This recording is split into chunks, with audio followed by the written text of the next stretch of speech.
पूनम एक गांव में अपनी मौत सावित्री के साथ रहती थी। पूनम के पिता का स्वर्गवास हो गया था। दोनों मौ और बेटी मौत दुर्गा की पूजा किया करती। सावित्री गांव के घरों में काम करती थी और पूनम घर का काम करती थी। एक दिन सावित्री काम से वापस आ रही थी, तभी रास्ते में उसे गांव का जमींदार मिला। उसने सावित्री कहा, तेरी बेटी शादी के लायक हो गई है, मैं अपने बेटे की शादी उससे करना चाहता हूँ, तू बता कब शादी करनी है। सावित्री कहती है, मेरी बेटी समझदार और हर काम में होशियार है और पूरा गांव जानता है तुम्हारा बेटा बचपन से पागल है, उससे कौन शादी करेगा। जमींदार गुस्से में कहता है, अच्छा इतना घमंड, अगर 15 दिन में तूने मेरी बात नहीं मानी तो तेरी बेटी को घर से उठवा कर जबरदस्ती अपने बेटे से शादी करवा दूंगा। यह सुनकर सावित्री डर जाती है और रोते पहुंचती है।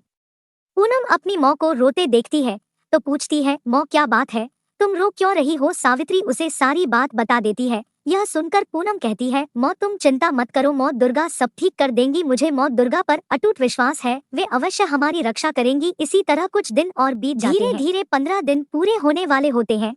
सावित्री को जमींदार की बात याद थी, इसलिए वह परेशान रहने लगी। एक दिन रात को पूनम को सपने में माँ दुर्गा ने दर्शन दिए और कहा, बेटी मैं तेरी पूजा से बहुत प्रसन्न हूँ, तेरी रक्षा के लिए मैं अपने सेवक वीर हनुमान को भेज रही हूँ, अब तुझे चिंता करने की कोई आवश्यकता नहीं है। पूनम सुबह उठती है, तब तक सावित्री काम पर चली जाती है। पूनम उसे कुछ बता नहीं पाती। शाम को जब सावित्री वापस आती है, पूनम उससे बात करने लगती है।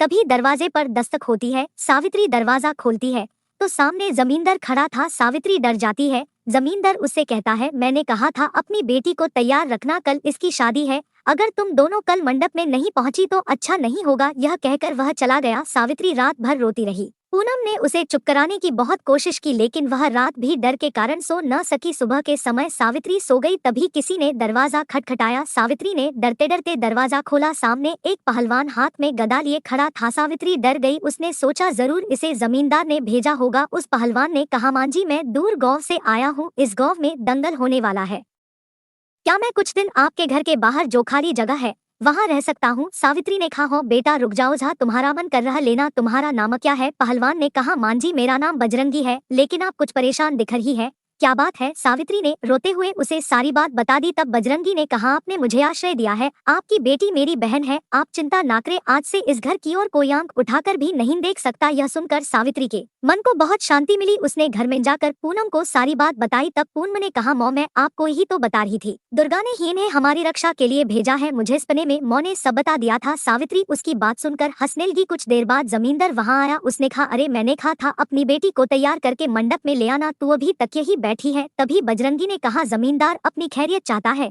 तो यहाँ से चला जा, यह मेरी बहन है, किसी पागल से शादी नहीं करेगी। जमींदार बजरंगी को देखकर डर गया और बोला, तू कहाँ से आ गया, ये दोनों तो अकेली रहती थी। बजरंगी ने कहा, भाग जा यहाँ से, अब मैं हमेशा ही रहूंगा और अगर तूने इन्हें परेशान किया तो मार मार के गाँव से भगा दूंगा।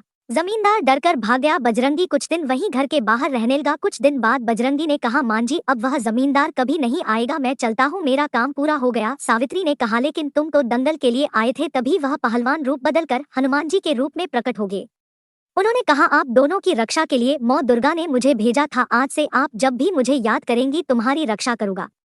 यह कहकर हनुमान जी अंतर्ध्यान हो गए। मां दुर्गा के आशीर्वाद से सावित्री ने अच्छा सा लड़का देखकर पूनम का विवाह कर दिया। जय जय वीर हनुमान जी महाराज। इसी प्रकार अपने भक्तों की रक्षा करना।